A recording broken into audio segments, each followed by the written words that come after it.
Welcome to Dawn of a Story. This is more than a podcast. It's a place where we speak the truth, tell the stories that shape us, and honor the moments that made us who we are. I created the space because I believe storytelling is how we connect, how we heal, and how we remember who we are. Some stories are still being written. Some are full of laughter. Some have changed everything, but all of them matter.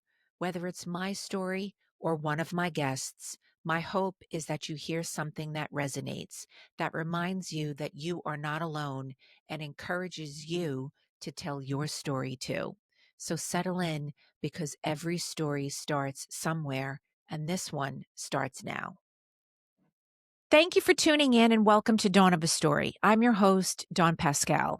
I'm so very grateful you decided to spend your time with me and my guest this week, Jannie Wolff. Every show, we will be exploring a new theme, and this week's theme is the shape of courage. Today, we're talking about courage, but maybe not in the way we usually define it. We often hear that courage means letting go, walking away, or choosing peace. And sometimes that's true. But there are other moments in life when courage asks something very different of us. Sometimes courage means standing for what is right, standing for truth, standing for ourselves. And today's conversation explores what that kind of courage looks like in real life. So let me tell you a little about my guest. Jannie is an actress, writer, designer, and collaborative artist whose work spans theater, film, television, and community arts. She's the founder of the Good News Foundation, which connects communities through creative collaboration, and the creator of Love and Plenty, a project that brings artists, designers, and local businesses together to support community health, economic opportunity, and food access.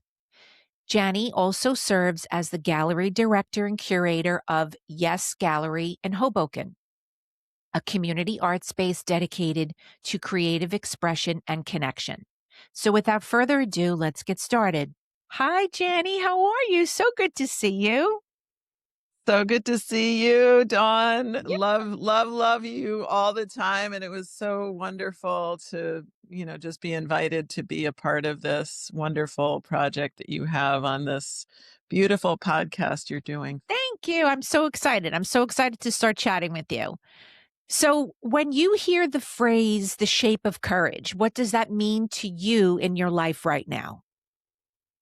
Well, I think you did such a beautiful introduction of describing it. And honestly, for me, so many times what's going on in all of our lives that, we're looking at how is it possible to keep moving forward Mhm. in a very specific situation we're dealing with? What's the best way to move forward?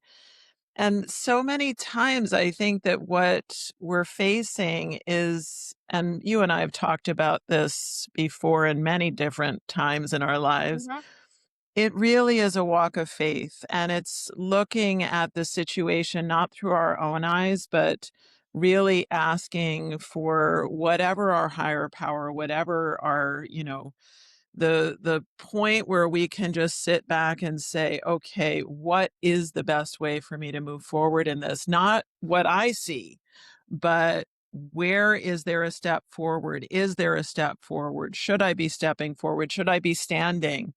And so it's something that sometimes it what seems to make sense to us Mhm. is actually not really the best way to move forward. And so it's sometimes the courage to just wait and to find out what is that next best move, and what that next best move should be may not be clear to us until we start making a step. So, how do you personally discern when courage means letting go in certain instances and when it means standing your ground? That's, again, it really goes back to my own faith walk. And very often it's something that sometimes I just want to, throw in the towel, walk Mhm. away from something. I just want to say enough. I can't take this anymore. And then when I'm, at that point and I'm, because it's always to me a point of prayer. And when I say prayer, it's not even sometimes getting down on my knees. It's literally that point of saying, God, I cannot keep going. I cannot keep doing this. And then the phone will ring, or I'll get an email, or even sometimes I'll see something on Instagram that somebody's like, "You're not done yet." Like, keep going. Right. Um, then there's those times that I want to keep fighting, and all of the messages that I'm getting from all of those places, and sometimes it's a random thing from, seemingly out of nowhere. Sometimes it'll be like, you need to just let go. You need to just walk. You need to keep going. And I remember actually there was a time that that happened a number of years ago when you and I had first met actually. Mhm. And you were a wonderful help to me during that time, as you always are to everybody. Thank you. Um, but it was something that I was dealing with a very specific situation and I, literally was leaving it in God's hands and thinking that, whatever is going to happen is going to happen. And what ended up happening was that all the signs were pointing to just walk away. And I needed to do that. And I needed to accept that walking away was the best choice, even though to me, everything around it seemed to be about, to me personally, it just seemed like everything that was happening, I should stay in the situation and try to work things out or whatever. But every sign and everything that was happening had to do with no, it's done. This is over. Next chapter in your life. Mhm. And there's actually a really wonderful scripture that comes to me at times with situations like this that has to do with a kernel falling to the ground, meaning, dying, like the plant dies and the seed is planted in order to grow more. Mhm. And it's a strange thing that happens sometimes is that sometimes something does need to end so that something new can come. And it's only when we really again sometimes I'm ready to fight and God is saying, "Nope, you gotta let it go and walk away from this." So, Yeah. it's really for me always a faith walk. And I look, I totally understand that feeling of wanting something to happen so much, right? That you don't want to let go. But I do know the delicate balance and fine line with allowing that to leave because then it opens up and leaves you space for what's supposed to come in.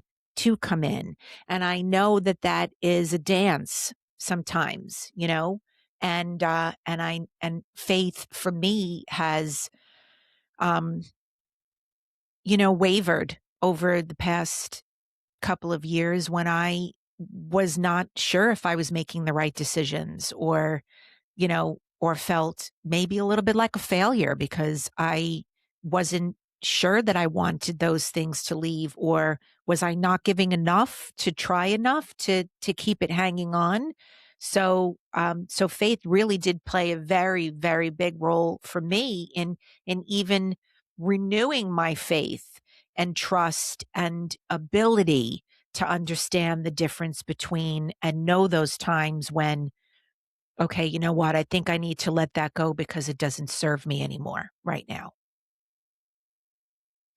All of the things that you were talking about, Don, it's so much a part of really what happens when we are walking a walk of faith is Mhm, that there is going to be doubt. There is going to be doubt in ourselves. mhm, Very often what I've found over the years is that I never doubt God and I don't doubt God's goodness and how wonderful God is and all of this kind of stuff, but I doubt myself and I doubt my own choices and my own decisions and am I really hearing from God? And right. is it something that I'm just doing this because I think I should be doing this or there's also questions that we get into around feeling whether or not we're worthy Mhm, of mhm. the things that are the goodness of God, and that's a whole other part of the faith walk that I find is so important for people to understand is really truly the goodness of God and how much God really is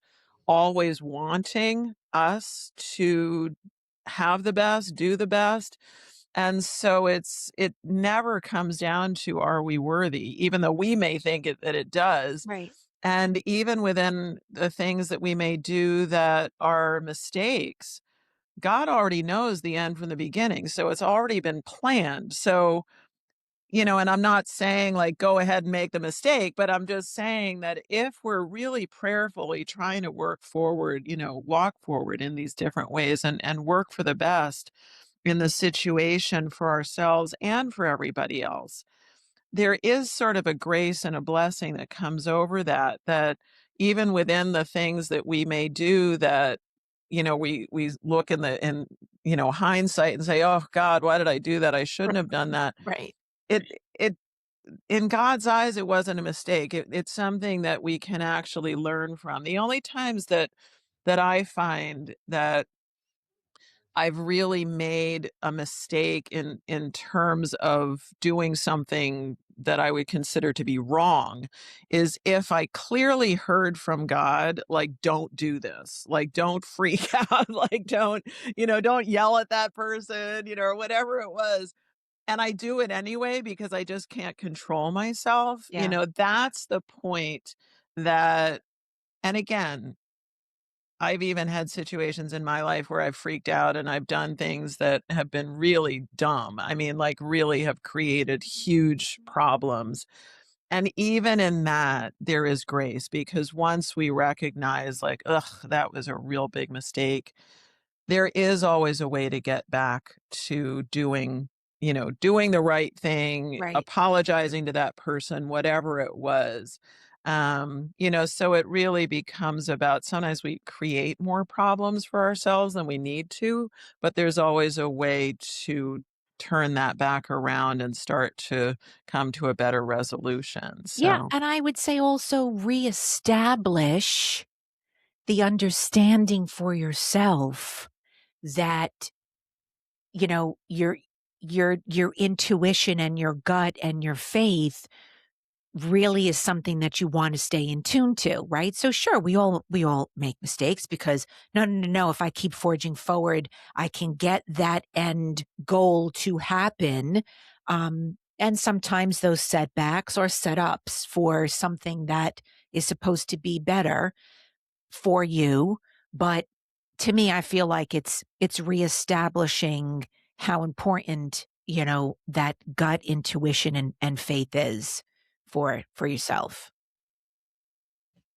that's so true, Don, because there are times that people will, with the best of intentions, Mhm. give us advice. And it's not that they want to harm us. It's not that they want to, cause any problems for us or keep us from our blessing or anything like that. Like they're really trying to help, but they'll give us advice that is so opposed to our gut feelings. And Mhm. that's something also that discernment, that understanding of like, I understand that this person means the best, but what they're saying is just not Mm. hitting me right. Right. And knowing that it's okay for them to have, given that advice because they're giving it from the best place, but also understanding that we don't have to take that No. advice, even though they might have great history of knowing certain things and be like somebody that we really trust, and but knowing in that moment, like, what, this does not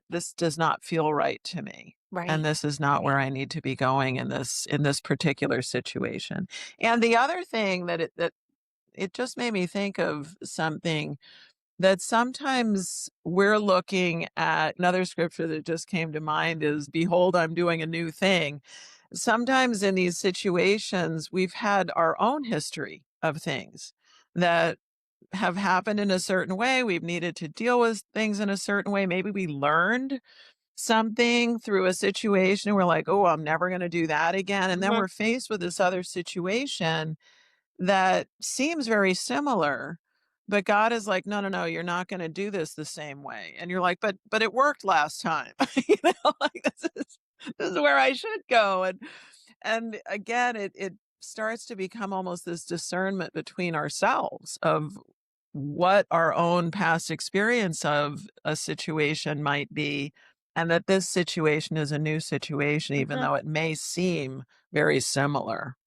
You tapped on past experiences, and I think that's a perfect segue because I wanted to ask you, how have your past experiences shaped the way you approach courage and conflict today? Oh, wow. That's such a great question.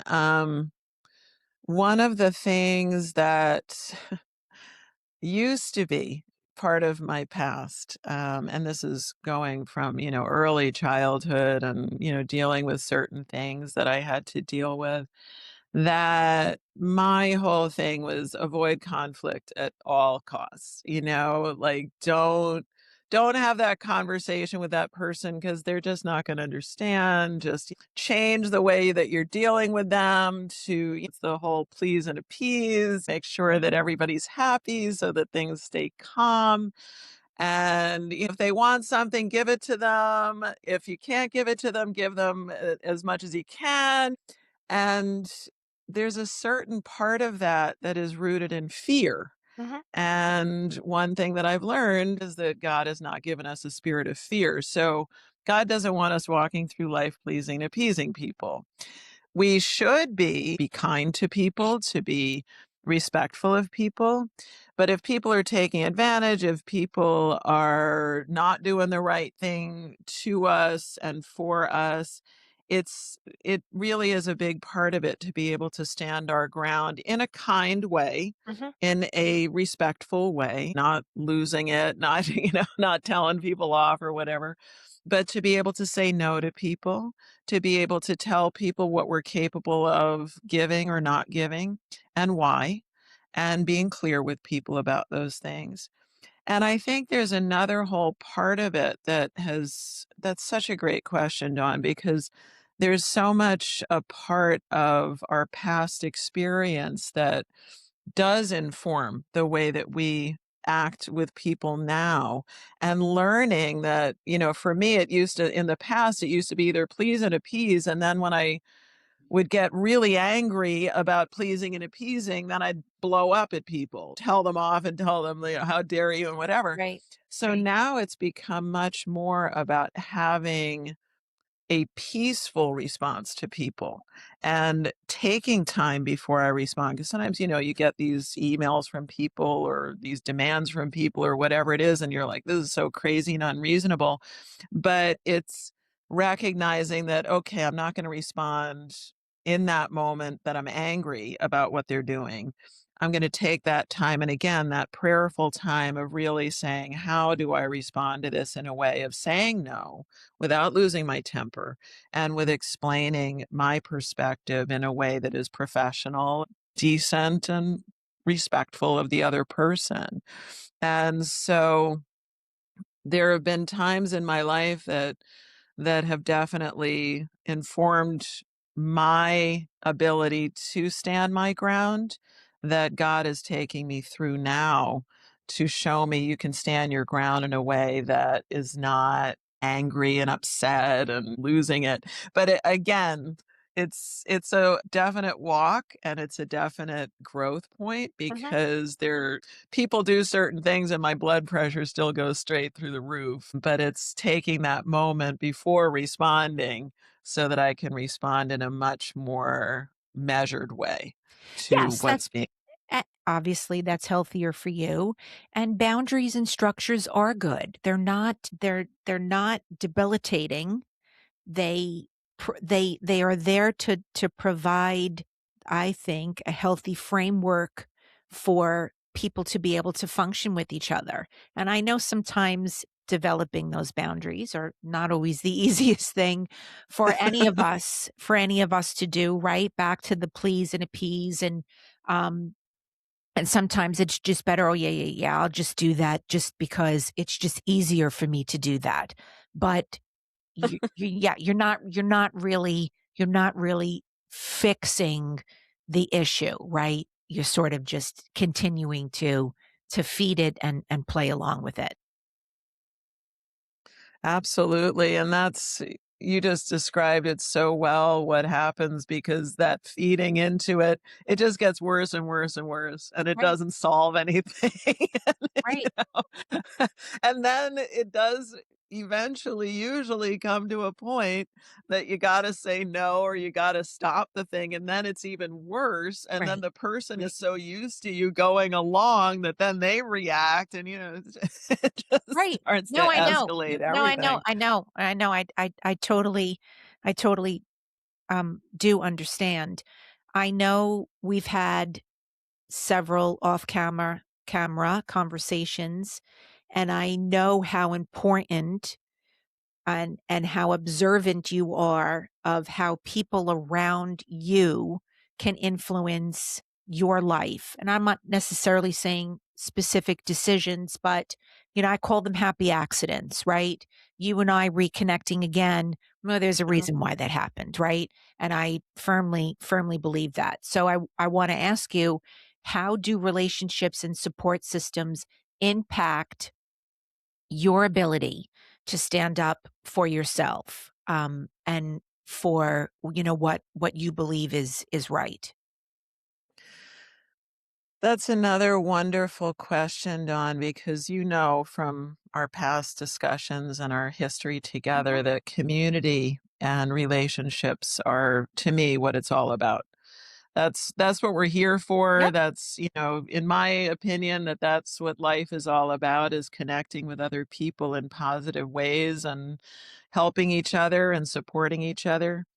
And one of the things that has helped me as I've, gone through these different experiences and processes in life of learning how to stand up for certain things that I might be afraid of and, not know if I can, is that every time I'm at the point where I feel like this is too much for me.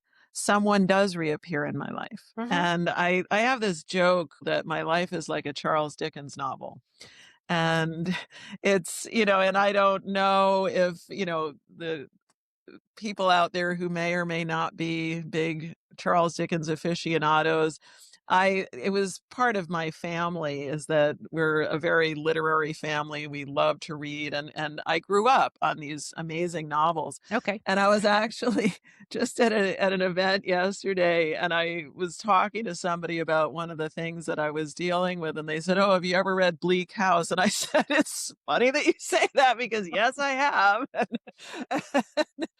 And there was a very specific thing that they were referring to that I'm dealing with right now, and it was something that we had a really good laugh about it because what starts to happen as, you and I reconnected and there in my experience, these are not random things, Mhm. as you said yourself. It's these are things that actually happen in a very ordered way, even though it seems random. And that's why I say it's like a Charles Dickens novel, because for those readers that or listeners that you have who may not be readers of Dickens, there's this thing that like a lot of his novels are 500 or more pages with small print. I mean, they're enormous. Mm. And you might be introduced to a character at the very beginning who seems sort of, just in passing, somebody there. And then like on page 450, this character reappears in a very important way in that story that is a deus ex machina that changes the trajectory of what's happening overnight and immediately. And all of a sudden you're like, whoa, but that person seemed like they were just sort of there and, in this scene. And I didn't even remember them until now. And here they are again. And that is really what I've experienced is that sometimes I'm at a place where I'm like, I can't, like, there's nothing else I can do at this point. And even starting to question, why did I get to this place? Did I do something wrong? Is there something that I should have done differently? Should I have just walked away before? And then all of a sudden, this person reappears in my life who does give me either the encouragement Mhm. or they've had a similar experience, or they're there to just affirm that I'm not crazy or whatever it is. Right. And I just had that happen the other day with somebody who just reappeared in my life in seemingly the most random way. And it was so startling. All the way on my way home, I was literally saying, "This just is crazy. Like, this makes no sense." And the timing of that person's reappearance was just at the moment where I needed to have that kind of experience of that random person or seemingly random person Mhm. reappearing. And it was the same with you too, because when I heard from you about this podcast, I was like, Dawn, I've been thinking about you. I've been wanting to reach out to you. And I didn't really want to be telling you all this stuff that was going on, just not because I didn't want to share it with you, but I didn't want to always be that person who was like, "Hi, Dawn, I need your help." Right. You Right. know? Right. And then you reached out to me. And so I was like, Dawn, oh my God, I've really, really wanted to speak with you. And there's so many reasons why, I did want to, Dawn. And as I said, you're always such a wonderful help, but Yeah. it's also who you are. Just there's something about you that is just so good and honest and real and just refreshing. And so, Thank you. it's the no, it was so wonderful to hear from you. And you had been on my mind because of that. I was like, oh God, I wish I could talk to Dawn because she'll make me feel better. Well, apparently I must have intuitively picked up on that because I, was so happy that you were so excited and open to coming on today and having a conversation. And, it's funny when this was years ago, I think I might have just moved to Hoboken and I was food shopping and I turned around on the supermarket checkout line and the woman behind me said, "Wow, you just have one of those faces that I feel like I just want to tell you everything."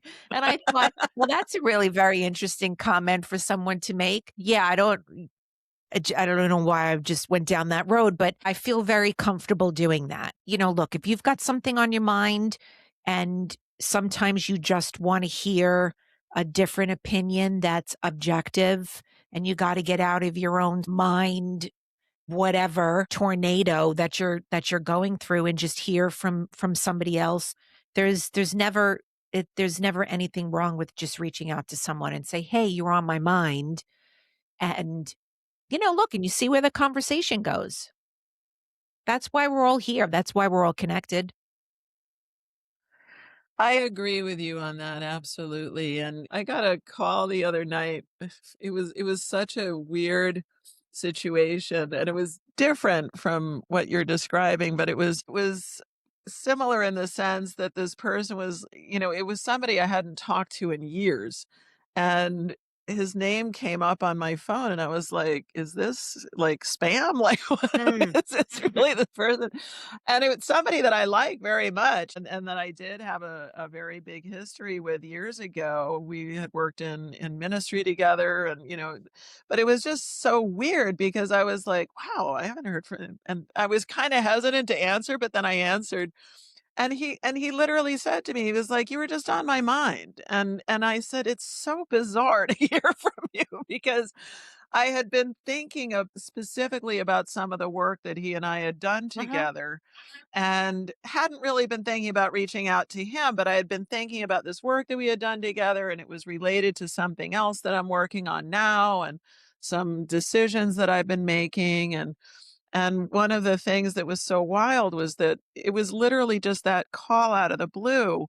And I said to him, I said, it's not, there's nothing random here. And he was like, yeah, I just wanted to connect and see how you were. And I said, there's so much going on. We can't really talk about it all in one phone call unless you got a couple hours. But I said, let's definitely reconnect at some point. Yeah. Um, but it really was a great thing for me to hear from him, Mhm. even though we didn't really talk that long. it had been something that I'd been thinking quite a bit about the work that we had been doing, and so it was really good for me to have all of a sudden him say that he had been thinking about me as well, so As you're, you know, gathering up the courage to stand in the truth, how do you remain rooted in kindness and compassion? Because sometimes that's just not easy. ah, that's such another great question. That is also part of the faith walk because there are times that I have such rage about things that people do and the way that people act. And I do need to bring that to God all the time. I do need to say, I don't want to feel this way. I don't want to be judging this person. I need your help, God, to Mhm. help me to not be so angry and to be not compassionate. And what always ends up happening is that I'll get an image of somebody as a child, like if it's somebody that I've known for a long time, and I'll see their pain. I'll Mhm. see them sometimes as being, somebody who was not always the way that they're acting now. And what God actually took me through at the time to help me to have compassion was to show me their desperation Mm. by putting me into a situation where I wasn't going to make the same choice that they had made, but I could understand their desperation because I could understand that they did not have the faith that I have. Right. And that the only thing keeping me from making the bad decisions that they're making was the fact that I had faith and I had somewhere to bring my anxiety and my fear. And I started to realize, but for the grace of God, that's where I'd be going. I'd be making bad decisions. I'd be doing things out of desperation. Right. And that's really again a part of my faith walk that there are times that it's really hard to have compassion for people. I think it was in a Times article or something. I'm paraphrasing, but it was something something about, compassion can grow thin, especially with family members or something like that.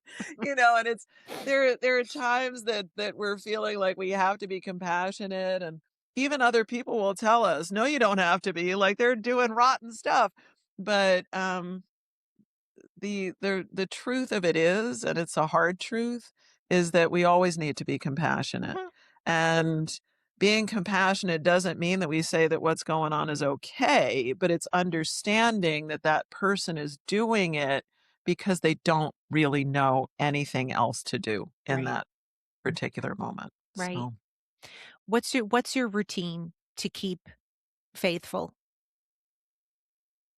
well, I had an experience. I was born again in 2005, and it was through a dark night of the soul. I went through a horrendous situation in my life that was absolutely devastating in every way, emotionally, financially, physically, just awful. And through that process, I had an encounter with God that changed my life. And it was through learning compassion, learning forgiveness, and also gratitude. And even, gratitude for the entire situation, even though I didn't understand what was going on or why. And also understanding my own fallibility and my own, responsibility in the Mhm. situation. And so one of the things that happened at that time was I didn't realize I was born again. I didn't grow up in a religious family. I didn't grow up in a faith-based family. So I had knowledge of faith and God and all of these things, but I didn't really have any foundation in it. And so I didn't really understand what happened at that time. I just knew that something had happened and suddenly I was talking to God 24/7. And I was having this constant dialogue. And it was, when people ask me, what does that look like? It's kind of in my head, Mhm. but it's not hearing voices in my head. I describe it as a knowing Mhm. that, I'm sort of questioning and I'm, having these responses. but then I'm getting the answers through this understanding that is a deep understanding of not just hearing something, but of knowing that that's the truth. And so for me, that's really when you ask that question, it's a constant dialogue, and it's a constant knowledge that I have God to go to ask those questions and to say, like, I don't like how this is feeling, Mhm. you know, and to really be saying, like, this is uncomfortable. Like, I don't like this. I don't want to forgive this person. I don't want to do this thing. Or I had something a number of years ago when I was dealing with somebody that I was a supervisor over in a very specific job that I had, and I hadn't done something correctly. They had been doing some things that they shouldn't have been doing. I had not dealt with it properly. And I thought I had. I had gone to my supervisor and asked how to deal with it. And she, gave me this whole directive of how I should deal with it in the corporate way. And she was right in terms of how you deal with it in the corporate way, but the one step that I didn't take, which I should have taken, was to go to this person and tell them that what they had done and have a conversation with them first. I didn't do that because I immediately went to my supervisor and said, "Oh, this person's doing this thing and whatever." And that one step was the step of compassion that I should have taken. And about 6 months later, the person was still working there, and I went through something myself that basically the supervisor who had told me the steps with this other person took steps against me that they shouldn't have taken Mm. because they didn't have a conversation with me about something. And so I found myself in this situation. I was like, why is this happening? I did nothing wrong and all this stuff. And God brought me back to that other situation. I said, "Yeah, but she did something wrong. You know that what you saw, but you don't know what her motivation was. You don't know if she might have not understood or something." And he's like, "That conversation was necessary in that situation, even as it is in yours." Mhm. And so I went back and I apologized to her. And I explained to her exactly why I was apologizing. And I said, I'm dealing with this thing right now. And I realized that I never had that conversation with you that I should have had. We ended up being much, much closer in the work environment and able to respect each other. Mhm. And she forgave me and we were able to have a conversation about it. And it was really something that I would not have gotten to that place if I did not have that constant conversation with God. So you got to go back and make that right. Here's the learning lesson piece of that, right? Because it then, uh, according to the story that you're describing, it then helped you in your current situation. So it's Yeah. almost like you put yourself in that other person's shoes to know what would have been nice for you to hear. Well, would have been nice if somebody approached you initially, had that initial conversation with you. So what do you say to someone whose faith is wavering? Well, there is something that I think for all of us, faith is hard. It just is. And I write a blog, and before I met you, when I met you, I was writing this blog portion that I write now that talks about all kinds of wonderful people and the wonderful things they do. And I've written about you in the past, and I'll probably be writing about this wonderful thing that you're doing now. One of the things that I did before in the blog, and it's an earlier section from 2013, is I used to write these sort of daily devotionals and Mhm. these my own life experiences of what I was dealing with at the time. And one of them I wrote was Why Faith is Hard. There's something that really has to do with the fact that faith helps us to live not just our own best life, but to live life in an abundant way, in a way that is good for everybody, that is connecting us in community in very positive ways, that is doing good things for the environment, for the world, for the people around us. Um, Faith is a really, really good thing in terms of helping to keep us on a good track in our own lives and in the world. And because of that, there's always going to be something that is going to try to get us off that track because just as there's very wonderful things about faith, there's things in the world that are trying to get people to not do the Mhm. right things and people to get off the right track and to do the wrong things and to not achieve their best potential, to to do things that are going to cause harm to themselves and to others. So faith is always going to be hard.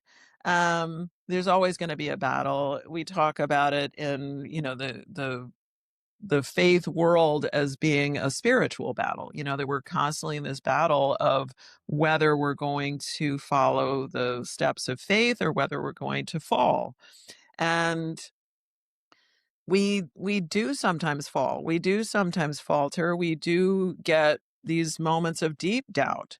And the wonderful thing about God is that God expects that and God knows that faith is hard. And the beauty of it is that we can go to God with those experiences and say, I'm really, really faltering right now.